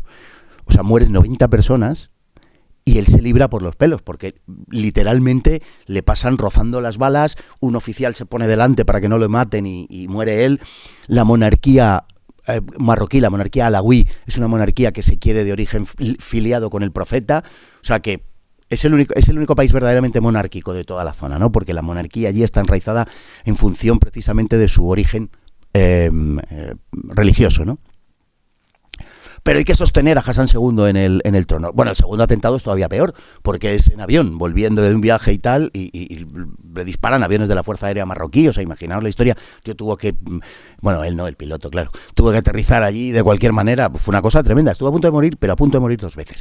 Si Hassan II es desplazado por grupos de militares, tenemos otra vez la de Egipto. Tenemos unos militares al frente, porque los egipcios lo eran, unos militares al frente que no son amigos de Estados Unidos, porque hubieran sido también panarabistas, tal, no sé qué. Bueno, entonces hay que sostener en el trono a Hassan II. Os estoy contando esto, pero en el fondo os estoy contando por qué matan a Carrero. Bueno, hay que mantener en el trono a Hassan II. ¿Qué se puede hacer? Reforzar su prestigio. Primero. Y segundo, convocar a los marroquíes a una empresa exterior, que eso siempre da mucho resultado. Cuando hay problemas internos, los países lo que buscan son causas objetivos externos para unificar el país en torno a ese objetivo y olvidar un poco las divisiones internas. Bueno, es lo que hace Hassan II. Y Hassan II, claro, tiene por objetivo el Sáhara. Dice, pues ya está, la conquista del Sáhara, nos queda la anexión, conquista del Sáhara. Nos quedamos con el Sáhara. No voy a contar ahora toda la historia de la Marcha Verde y tal, porque queda fuera del ámbito de lo que vamos a hablar, pero esa es la idea, ¿no? Estados Unidos, en la tesitura de elegir entre Marruecos y España, está con Marruecos. Porque, desde el punto de vista norteamericano, geoestratégico, es más interesante Marruecos que España para ellos. España lo era, pero Marruecos más. Y entonces, Henry Kissinger, ¿os suena también este? Henry Kissinger, yo creo que es una de las primeras palabras que oí cuando era pequeño. O sea, papá, mamá y Henry Kissinger, de verdad. Estaba todo el día secretario de Estado Henry Kissinger, pero todo el rato, un hombre se movía mucho. Ha muerto hace muy poco, por cierto. Bueno, pues Kissinger era el que dirigía la política exterior de Estados Unidos, no solamente eso, también la CIA, y no solamente eso, prácticamente la política exterior de todo Occidente. Yo creo que no ha habido un personaje tan importante por su impacto en la historia después de la Segunda Guerra Mundial, seguramente como Henry Kissinger, ¿no? Muchas cosas de estas del globalismo y cosas tal que estamos viendo ahora tienen también su origen, pero era un personaje muy, muy interesante. Bien, pues Kissinger decide que hay que apoyar a Marruecos y que España tiene que salir del norte de África. ¿Cuál es el obstáculo? Un tío muy pesado que está en el gobierno de España, que está poniendo muchos problemas para renegociar las bases que tenía Estados Unidos, sigue teniendo en España, que impulsa el programa nuclear, que además es una continuación del régimen de Franco, y que lo del Sáhara, que de ninguna manera, que tiene su propio plan y que quiere ejecutar el plan español. Si España es quien dirige el plan de emancipación del Sáhara, el Sáhara lógicamente va a quedar bajo la hegemonía española. Y eso es lo que quiero evitar. No puede quedar ni bajo la hegemonía española, ni se puede celebrar el referéndum en el que los saharauis decidan por su futuro. No, el futuro lo decide Henry Kissinger y Hassan II. Esa es la historia. Entonces, Carrero es el gran obstáculo. De hecho, cuando Carrero desaparece de escena, lo del Sáhara ya fue prácticamente rodado. Irónicamente, el personaje por quien más había hecho Carrero, que era Juan Carlos, el príncipe Juan Carlos entonces, posteriormente rey, será quien entregue el Sáhara a Estados Unidos, a cambio del respaldo norteamericano para llegar al trono. Básicamente, y muy resumido, digamos, esa es la historia del Sáhara, de Carrero y el Sáhara. Y el quinto punto, que voy a intentar, sí, porque llevo ahora justo 59 minutos. Vamos a ver si os lo cuento en 10, 15, más o menos. O si no, si queréis, os cuento un poquito y si vais a preguntar algo, pues a partir de ahí a lo mejor puedo aclarar más cosas. Pero no sé cómo lo veis. ¿Sigo? Vale. La muerte de Carrero, ¿vale? Carrero, un personaje con un perfil de primer orden, el más importante después de Franco, hombre que impulsa el programa nuclear. Franco le tiene que frenar en el asunto del programa nuclear, porque Carrero quería que el programa nuclear saliera adelante, pero el año 71 Franco le dice a Carrero: tenemos que abandonar la aplicación militar del programa nuclear, porque Estados Unidos no quiere que tengamos capacidad nuclear disuasoria, militar. y nos pueden hacer mucho daño. Son palabras de Franco. Y Carrero, ante ese hecho, Carrero había sido el que más había impulsado el programa nuclear militar, ante ese hecho Carrero dice, pues si no queda más remedio, lo centraremos todo en la aplicación civil de la energía atómica. Pero Carrero era partidario de ese programa, ¿no? Por un lado es el personaje ese, por otro lado es el personaje que se identificaba 100% con el régimen. Era previsible que Carrero, a la muerte de Franco, si quedaba como presidente de gobierno, evidentemente entonces no se sabía el tiempo que iba a durar Franco, claro. Nadie sabe cuándo va a morir. Duró 2 años más, porque el asesinato es, 23 meses más, porque el asesinato es el 20 de diciembre del 73 y Franco muere el 20 de noviembre del 75. Pero claro, nadie sabía cuánto más iba a durar Franco. Y además Franco entró en un declive físico muy pronunciado a partir del asesinato de Carrero. Pero antes ya venía renqueando, las cosas como son en lo físico, ¿no? El nombramiento de presidente de gobierno era por 5 años. Carrero había sido nombrado en junio del 73, o sea que Carrero tenía que haber durado hasta junio del 78. Era posible, aunque no seguro, pero era posible, como así hubiera sucedido, si hubiera seguido vivo, que Franco hubiese muerto y Carrero hubiera heredado la condición de presidente de gobierno. Estados Unidos quería estabilidad en España, es verdad, pero Estados Unidos quería apertura en España. No quería que el franquismo se prolongase, no lo quería. De esto no tenemos ninguna duda, porque hay informes norteamericanos, cables, como se dice muchas veces en la jerga esta, de la embajada norteamericana, la CIA, Washington, tal, donde se habla de Carrero en términos negativos políticamente. O sea, es un hombre que no nos interesa. Cuando en octubre, el 2, me parece, de octubre del 70, la visita de Nixon a Madrid, habla con Franco, Nixon empieza a echarle un rollo a Franco de que España se tiene que abrir, que dé los pasos ya, que España económicamente va como un tiro, que es estupendo, que maravilloso, que tal, pero que hay que abrir España políticamente. Franco se quedó dormido, por cierto, mientras Nixon le decía estas cosas. Franco no estaba por la labor de hacer eso en vida, pero sí sabía que Juan Carlos lo tenía que hacer después de él. De hecho, se lo dijo a Juan Carlos. Carrero no hubiera sido un problema para Juan Carlos, para que Juan Carlos desarrollara sus planes de la transición, de apertura y tal. De hecho, el propio Carrero lo dijo públicamente. Delante de otras personas. Que si el rey se lo pide, que si el rey se lo hubiera pedido, él dimitiría, por supuesto. Todo el mundo en el entorno de Carrero lo sabía, todo el mundo en el franquismo lo sabía. El propio rey, Juan Carlos, posteriormente también lo ha dicho en varias ocasiones. Me consta porque lo hablé con Carrero y le dije, si yo te pido la dimisión, y Carrero dijo, naturalmente, señor, os la entrego inmediatamente.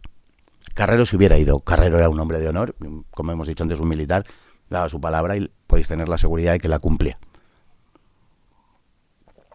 Carrero no era un problema a la muerte de Franco. No hubiera sido un hombre que hubiera prolongado el régimen, sencillamente porque el rey le hubiera hecho dimitir, como hizo dimitir a Arias Navarro. Le hubiera hecho dimitir igual. Pero Carrero sí podía ser un problema, no después de la muerte de Franco, antes de la muerte de Franco. Por las razones apuntadas antes. La cuestión nuclear, el Sáhara, el endurecimiento político. Porque sí es verdad que la posición dura de Carrero en materia política, en cierto modo, justificaba a la oposición más dura del franquismo. Podían decir, pues que hay un militar al frente del gobierno, es que la policía tal, el ejército cual, todas estas cosas, todo el discurso conocido, y de algún modo reforzaba el discurso de los sectores más radicales del antifranquismo, que por otro lado era muy minoritario en España, pero bueno, dicho sea de paso. De modo que Carrero no hubiera sido un obstáculo después, pero en aquel momento no estaba bien visto por Estados Unidos. Y tenemos la cuestión del Sáhara, como hemos dicho. La cuestión del Sáhara, a mi juicio, es la cuestión central por la que desaparece Carrero. A Carrero lo asesina un comando de ETA, Comando Chiquía, llevaba el nombre de un etarra muerto en enfrentamientos con la policía. No se sabe muy bien cómo, porque también se acusó a ETA de habérselo quitado en medio, pero bueno, llevaba ese nombre. Y El brazo ejecutor del crimen no tiene ninguna duda, es ETA. Se conoce perfectamente a los miembros de ETA, en fin, no hay ninguna duda. La duda en el caso de Carrero es si Estados Unidos estuvo detrás o no del asesinato. Y aquí habría que decir algo. Una cosa es Estados Unidos y otra cosa es la CIA. Y no es exactamente igual. La CIA es un organismo que actúa por su cuenta sin dar cuentas a nadie. Solamente a Henry Kissinger, que es miembro del gobierno norteamericano, pero a nadie más.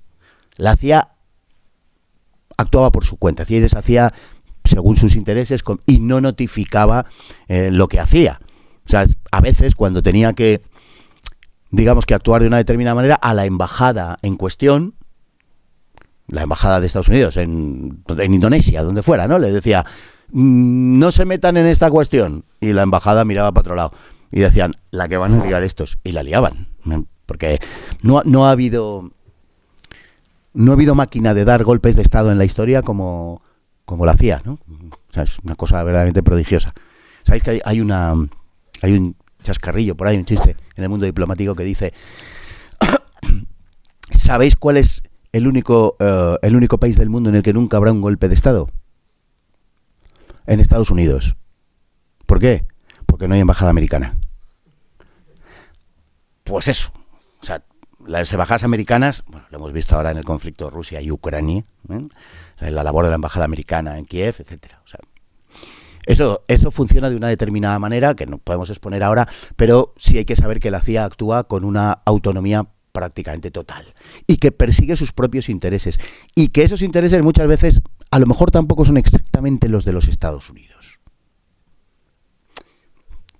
Pequeñísimo paréntesis, la situación que vivimos hoy en Estados Unidos, que no se le escapa a nadie porque está todos los días sobre la mesa, tiene mucho que ver con eso, tiene mucho que ver con quién intenta defender los intereses nacionales y con quien concibe a los Estados Unidos en función de un proyecto global. Tiene mucho que ver con eso. Bueno, pues eso estaba ya actuando entonces. La labor de la CIA es una labor que ha cobrado vida propia, por decirlo así, que tiene sus propios objetivos. Y muchas veces no coinciden con los de los Estados Unidos. No tiene por qué. En cuanto al asesinato en sí, digo, siempre ha estado la sospecha, como digo, de la participación de la CIA y de que estuviera detrás. A ver, eso no significa, cosa de la que yo estoy convencido absolutamente, eso no significa que la CIA pusiera la bomba o que la CIA le pasara los planos a no sé quién. No, la CIA actuaba y ha actuado siempre de una manera interpuesta. La CIA puede marcar objetivos, puede condicionar el escenario para que se produzcan determinados hechos, pero ellos no han actuado. Rara vez aunque en las películas sale que sí, pero no. Los agentes de la CIA matan ahí tal, siempre hay una tía impresionante que no sé qué, y otros cortan el cuello y todas estas cosas. Normalmente eso no lo hacen los agentes de la CIA.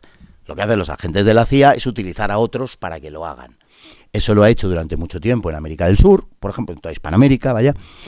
Eso lo hacía en Europa, tenía la red Gladio conectada con la OTAN y actuaba sobre todo en Italia. Y tenía conexiones con todo tipo de grupos con independencia de su significación ideológica. Con grupos terroristas de extrema izquierda también. En el caso de ETA, además, se daba la circunstancia de que ETA es una emanación del movimiento nacionalista vasco, del PNV. Y el PNV es un partido extraordinariamente cercano a Estados Unidos. El PNV, cuando sale de España después de la Guerra Civil, una gran parte de sus miembros se convierten en miembros de la CIA. Y trabajan para Estados Unidos. En Estados Unidos hay un potente lobby vasco que fue en su día cooptado por el PNV. Sobre todo una comunidad vasca que hay en el estado de Idaho. Y desde allí pues han tenido, en fin, ¿sabéis cómo funciona la política norteamericana? Por medio de grupos de presión, lobbies, tal, no sé qué. Bueno, pues el vasco es importante. Ha sido siempre importante allí. Las conexiones norteamericanas con el PNV son sobradamente conocidas. Bueno, incluso fijaos que uno de los códigos que se utilizaron durante la Segunda Guerra Mundial en la Guerra del Pacífico por parte del ejército norteamericano estaba en euskera, para que no lo desencriptaran los japoneses. Y nunca lo consiguieron, pues jamás se les pasó por la cabeza que estuvieran emitiendo algo en euskera. ¿Qué es eso? Claro, no lo conocían, ¿no? Decían, joder, qué códigos más raros, esto no tiene ningún sentido. Y es que estaba en vascuence, que se decía entonces, antes de la feliz era de las autonomías. Bien, la conexión está. De alguna forma está allí.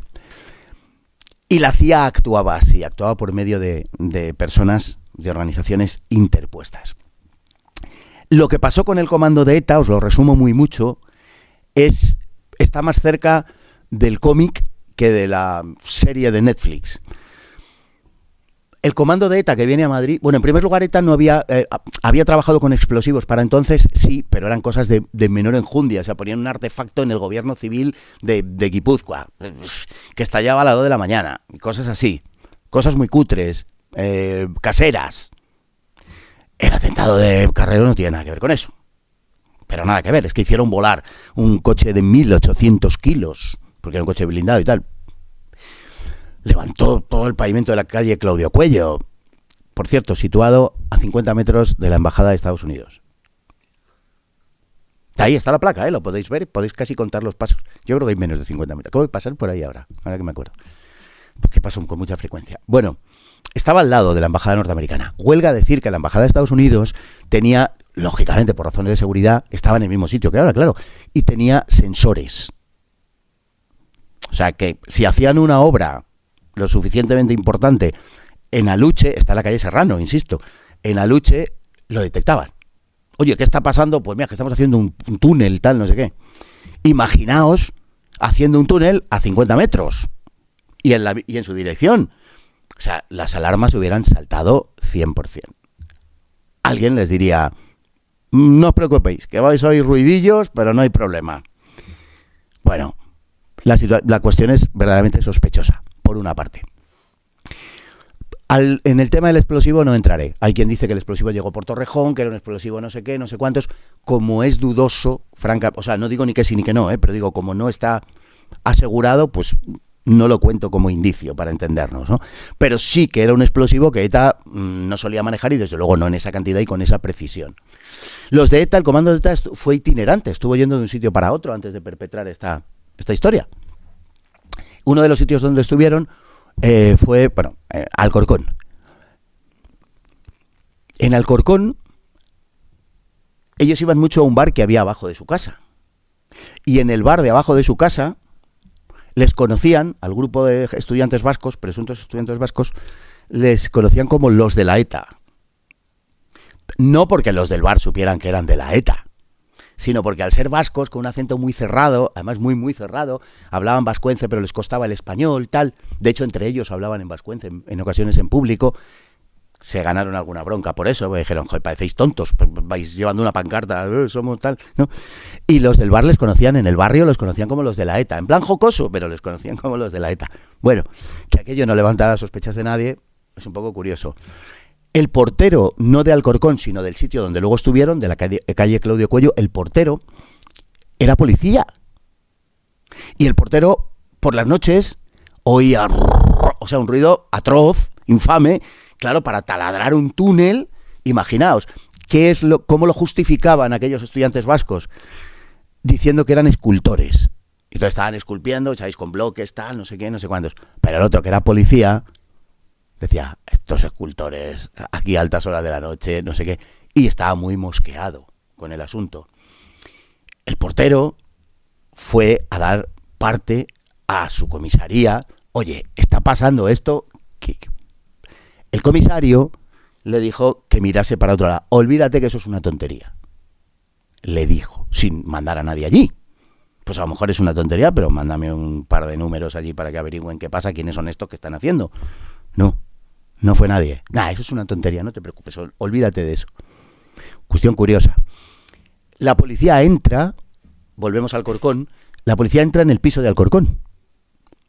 Porque hay, miembros de una comisaría que están emprendiendo su investigación y tal, porque claro, tienen gente en todas partes y tenían algunos infiltrados en el País Vasco y tal, que les soplan, oye, hay un comando en Madrid. Y entonces están investigando tal y dan con el piso de Alcorcón. En el piso de Alcorcón, estos sujetos, unos terroristas que no parecían excesivamente profesionales, para algunas cosas, porque para otras como lo del explosivo parecían súper profesionales, pero para esto no, curiosamente, resulta que entra la policía y se encuentra, en el piso de Alcorcón, se encuentra dianas dianas para disparar y figuras de seres humanos y tal. Y efectivamente se ha disparado con balines, no con arma de fuego de caza mayor, pero con balines. O sea, los tíos practican puntería allí. Y cuando están en el piso, claro, los policías escandalizados diciendo, coño, estos son delincuentes, ¿esto qué es? Tal. Reciben la orden del comisario de salir inmediatamente de allí. Ya se quedan todos, pero habrá que investigar esto y tal. Salgan inmediatamente de allí. Es orden del comisario. Y salen de allí y se van. Y no se vuelve a saber más. Los etarras, cuando vuelven al piso, se dan cuenta de que alguien ha estado allí y dicen, vámonos. Y es cuando se van a Claudio Cuello. Toda la infraestructura se la procura una mujer que se llamaba Eva Forest. Realmente no se llamaba Eva, se llamaba Genoveva. Como no le gustaba su nombre, pues Eva Forest, que había sido miembro del Partido Comunista, del PCE. Esta estaría relacionado con el asesinato de Carrero y luego, 10 meses después, 9 meses después, en septiembre, con el atentado de la calle Correo. No sé si lo conocéis. La calle Correo de Madrid, que está al lado de la Puerta del Sol, donde asesinaron a 14 personas. Pusieron una bomba porque era el lugar donde los policías iban a desayunar. Entonces pusieron una bomba y murieron 14 personas. Bueno, pues también fue esta mujer. Bien, pues esta era la que mantenía, digamos, la que sostenía logísticamente a ETA en Madrid. Una de ellas, pero la que lo dirigía. Bien, todo esto luego lo contó ella misma. O sea, que no es un secreto particular. Estuvo en la cárcel muy poquito tiempo, salió con la amnistía del 77. O sea, los indicios son importantes en cuanto a que hay una figura nunca aclarada de un personaje que no se sabe quién es, que se entrevista con el Argala, que es el que lleva el comando de ETA, en la cafetería del Hotel Mindanao de Madrid. Este tipo aparece allí con un maletín y con una gabardina y les entrega un maletín. ¿Qué información contenía ese maletín? No se sabe, la verdad es que no se sabe. Pero la afirmación de que era una información de los horarios del almirante y de no sé qué, no se la cree nadie, porque todo el mundo sabía cuáles eran sus horarios. Hacía todos los días lo mismo. Carrero era un tipo aburrido en sus aficiones personales, o sea, hacía todos los días lo mismo, iba a misa a los jesuitas de Serrano, luego pasaba por el mismo sitio todos los días, iba a presidencia de gobierno, vivían hermanos Becker, ¿sabéis dónde anda? Por la Castellana y por ahí. Bueno, iba a presidencia de gobierno, en comienzo de la Castellana, y allí el hombre echaba 15 horas al día, y cuando terminaba, volvía. No tenía ninguna medida de seguridad, ninguna. Fue una de las cosas que el comando de Etarra se quedó, más le impresionó, se quedaron. Es que primero habían pensado secuestrarle. Dijeron, le secuestramos, se monta un tinglao tremendo, porque ya había un antecedente. Cuando se produjo el juicio de Burgos, en diciembre de 1970, los etarras secuestraron al cónsul honorario de Alemania en San Sebastián. Entonces se montó la mundial, claro, imaginaos. Y mientras se celebraba el juicio de Burgos a miembros, a prácticamente la totalidad de ETA, mientras se celebraba, estaba secuestrado el cónsul, y entonces era como un condicionante del juicio, digamos, ¿no? Bueno, pues intentaron hacer lo mismo, pero con Carrero. Y lo que les sorprendió, porque claro, ellos venían de allí, venían del caserío, literalmente, y les habían metido en la cabeza, España era un estado fascista, opresor, terrible, no sé qué. Entonces, claro, el número 2 del fascismo, pues seguro que estaba súper blindado, tal, no sé qué, agentes por todas partes, no sé qué. Y entonces, para seguirle y para ver si la operación era practicable, la operación de secuestro, se vistieron con monos de trabajadores, de currantes, y se metieron en la misa, se metían cada mañana en misa con Carrero. Y comulgaban y tal, y toda la gaita, claro, pensando que realmente la Iglesia estaba defendida con un comando súper preparado, con células fotoeléctricas, ¿no? Que se activaban cuando tal, y que en los confesionarios lo que había no eran curas, eran agentes de los servicios de información, prestos a dar su vida por Carrero si era necesario. Entonces dijeron, pues secuestrarlo, chungo, esto no tal. Esto es así, lo contaron ellos. Y cuando vieron que aquello, o sea, que no, dijeron, joder, pues le podemos matar porque este tío va sin seguridad. Y efectivamente, iba sin seguridad. Llevaba el chofer y un policía de escolta, luego iba un coche detrás y tal. Pero el chofer, delante, pero el chofer y un policía de escolta, es todo lo que llevaba. Y dijeron, no lo cargamos, tío, por las mismas, estupendo. Y alguien les indicó, cosa que no ha quedado aclarado, que no le secuestraran, que lo mataran. Bueno, yo no sé si el hombre de la gabardina, no lo sabe nadie, les dio las órdenes que fuera o la información que fuese. Lo que es seguro es que no eran los horarios de Carrero. Eso es seguro que no. ¿Qué información era? No se sabe. Pero lo más importante de todo esto es que el hombre de la gabardina no era un peligroso adversario comunista del régimen, sino que era un hombre ligado con toda probabilidad a los servicios de información del Estado. Que esa es la forma en la que actúa la CIA en los distintos países, no de forma directa, sino a través de los distintos servicios de información, etcétera. A este respecto hay que decir que el Servicio de Información Español entonces los agentes habían sido formados por la CIA. Habían sido agentes de la CIA y en menor medida del Mossad israelí, pero sobre todo de la CIA los que les habían formado. De manera que tenían una enorme, no solamente familiaridad, sino admiración por la CIA. Y naturalmente, y luego pasaría algo, no igual, pero con alguna relación el 23 de febrero. A través de esos servicios es como con toda probabilidad actuó la CIA, a través de los servicios españoles, de los servicios secretos españoles. Los miembros de ETA, hay mucha gente que esta versión dice que no, es verdad, que no hay pruebas, y mirad, no hay cosa más ridícula, se dice muchas veces, pero no hay cosa más ridícula que argumentar con que se han desclasificado, bueno, ahora que se están desclasificando lo del 23F, pues se han desclasificado los papeles de la CIA y no hay ninguna implicación de la CIA en el asesinato de Carrero. Sorpresa, ¿no? O sea, ¿qué esperabas? ¿Que viniera con la firma allí? Sí, matada a Carrero. Pues claro que no. Pues claro que no. O sea, desclasificar papeles, pues los estados desclasifican papeles que les interesa. Los que no les interesa, no. Y los que no les interesa pueden no desclasificarlos de dos modos. Uno, prorrogando el secreto nacional. Fijaos que los papeles, por ejemplo, referentes al vuelo de Rudolf Hess en Gran Bretaña, que voló el 10 de mayo de 1941, o sea, imaginaos, hace 85 años, están sin desclasificar. ¿Por qué? Porque comprometen a la cúpula británica y sobre todo a la familia real y a la aristocracia y tal, vale. Y todavía no se han desclasificado muchísimos de ellos, por un lado. Por otro lado, por el procedimiento de que desaparezcan papeles. En España han desaparecido toneladas de papeles.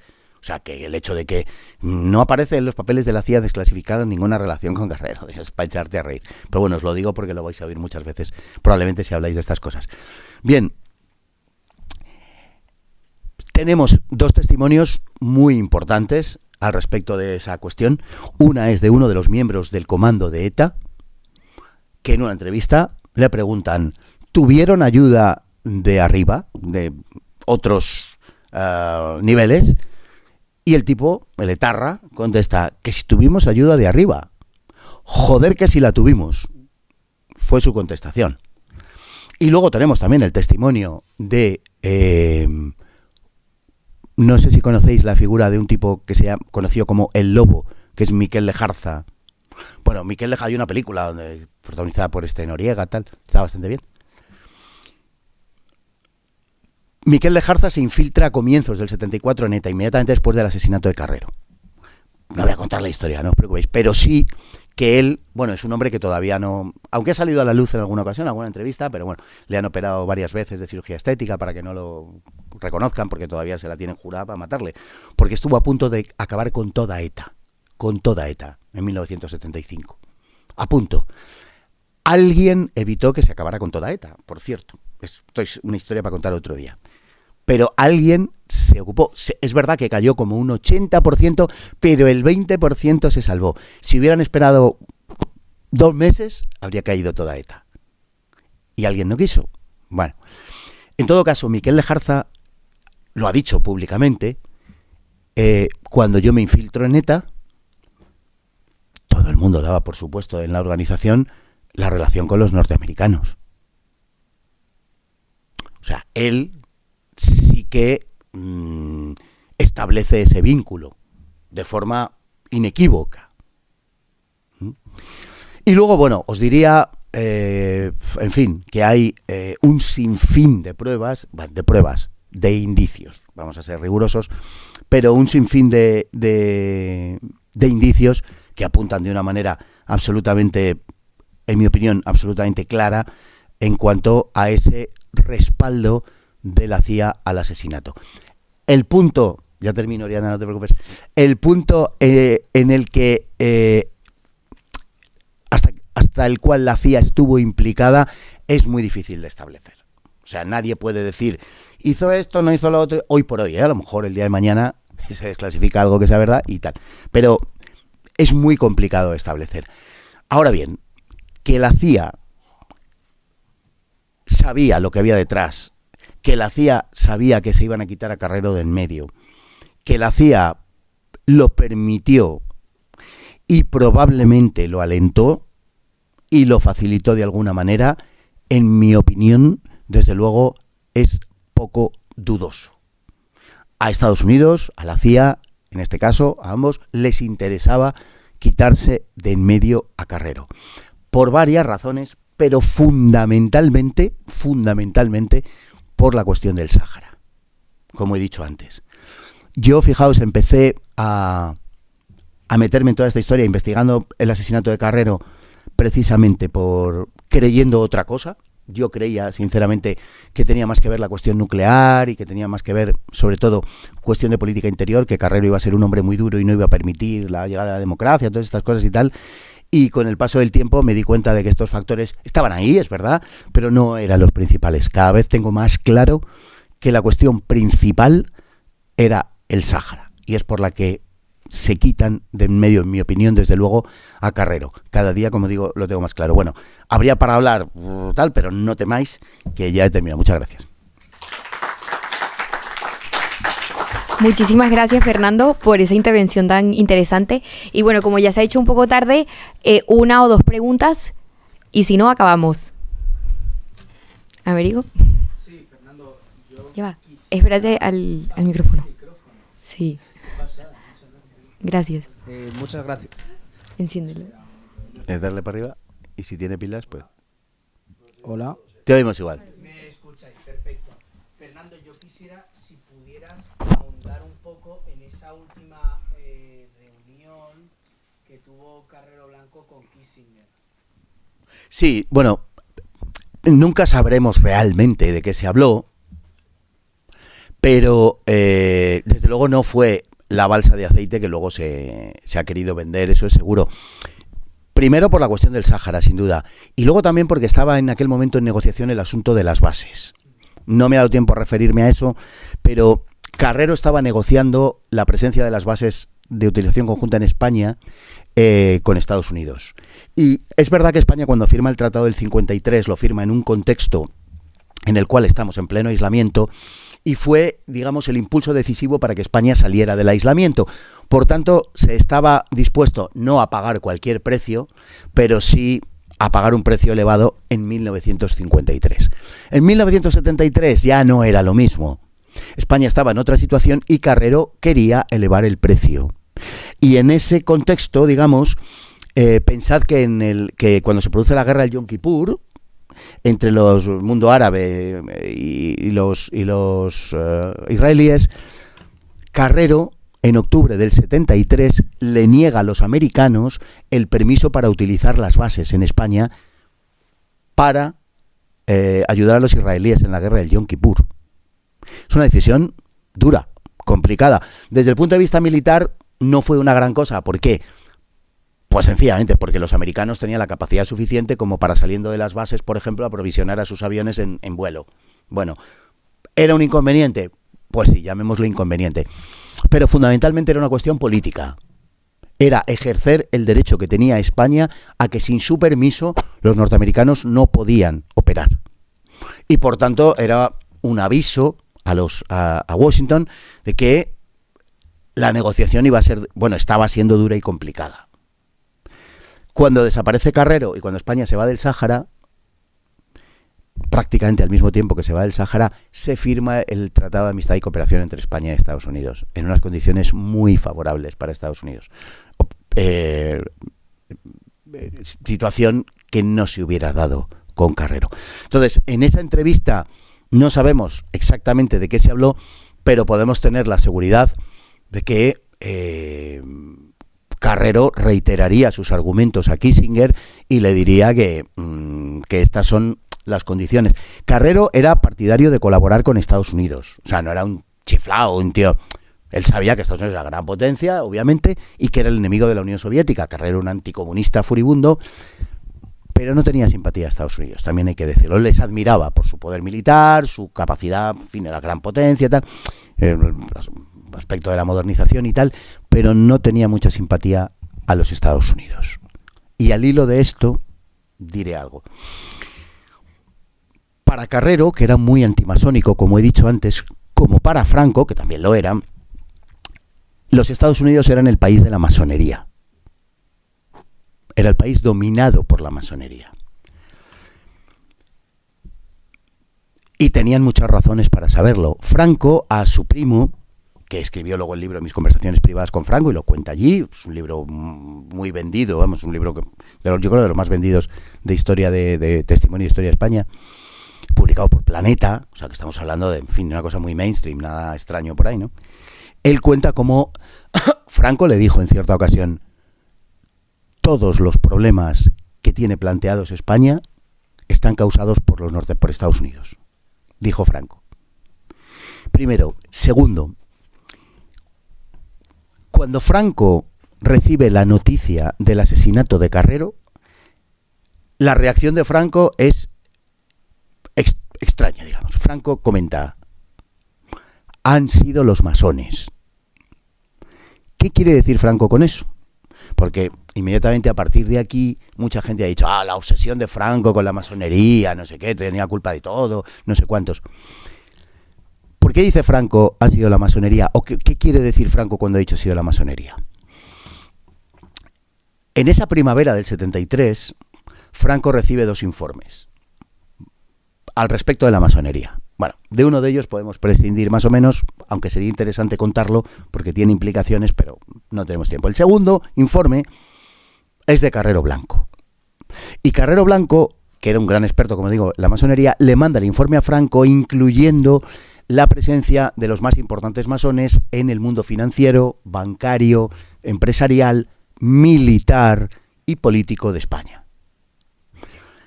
En el informe se relaciona a algún miembro de la familia de Franco con la masonería.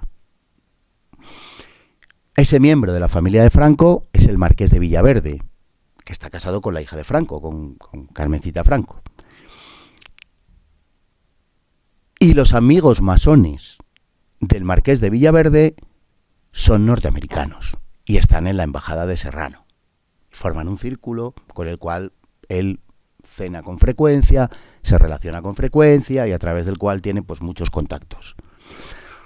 Cuando Franco dice han sido los masones, no cometemos ningún abuso interpretativo si decimos que en la intención de Franco estaba decir han sido los norteamericanos, enlazándolo además con esa idea anterior que refleja su primo, donde dice los Estados Unidos han sido los causantes de todos los problemas que tiene España. O sea que Franco sí cree, aparte de la autoría de ETA y tal, que detrás está Estados Unidos. La entrevista de Kissinger, yo no creo, no sé si es determinante o no, pero en todo caso lo que sí creo es que no podemos saberlo. Sin duda ninguna, Kissinger recibió la doctrina habitual de Carrero, y Carrero le diría, pues le reiteraría lo mismo que le dijo en anteriores circunstancias. Colaborar con la defensa de Occidente, sí, siempre, pero no de forma genuflexa ante Estados Unidos, defendiendo los intereses de España. Había además, y hasta aquí puedo llegar, claro, pero había además también en ese momento una particular relación, había habido en los años anteriores entre España y Francia. Francia tenía una incardinación en la defensa occidental muy peculiar, muy particular. No estaba en la OTAN, sino que a través de su propio desarrollo militar y nuclear estaba más o menos coordinada con la OTAN, pero con su propia política exterior y con sus propios objetivos, no subordinando sus objetivos a los intereses de la OTAN. Y el general de Gaulle, que había muerto a esas alturas ya antes, había muerto en 1970, pero el general de Gaulle apoyó el plan nuclear español porque podía tener esa vertiente armamentística de hacer de España un país importante que formase un eje junto con Francia para contrapesar el poder de Washington, ¿vale? Entonces todo eso Kissinger, que era un hombre muy inteligente, sin duda ninguna, lo interpretaba como una política obstruccionista de España y sobre todo de reivindicación de la posición de España en la zona suroccidental europea, Mediterráneo y norte de África. Porque Carrero tenía la idea del eje Canarias, Ceuta, Melilla, Península, claro. Y eso es lo que sabemos de lo que pasó en la entrevista. Más, la verdad es que no sabemos. Luego Kissinger aludiría a esa entrevista como una entrevista, pero claro, que iba a decir también, da igual, ¿no? Una entrevista de gran amistad y de gran tal, bueno, las cosas del lenguaje diplomático. Pero es verdad que la tarde anterior se entrevistó con él, esto es cierto, y que con toda seguridad hablaron de eso también se sabe. ¿En qué términos? No se puede contestar, pero... Muchísimas gracias, ya no hay tiempo para más preguntas, así que gracias Fernando por venir y gracias a todos ustedes por participar. Un placer.